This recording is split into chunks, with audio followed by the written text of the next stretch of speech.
TTD దర్శనాలపై AP CM చంద్రబాబుకి దేవాదాయ శాఖ మంత్రి కొండా సురేఖ లేఖ రాశారు.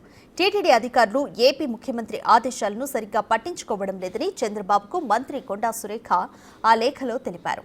దీంతో తెలంగాణ ప్రజాప్రతినిధులు, తిరుమల వెంకటేశ్వరుడి భక్తులు ఇబ్బందులు పడుతున్నారని కొండా సురేఖ ఆ లేఖలో ఆందోళన వ్యక్తం చేశారు.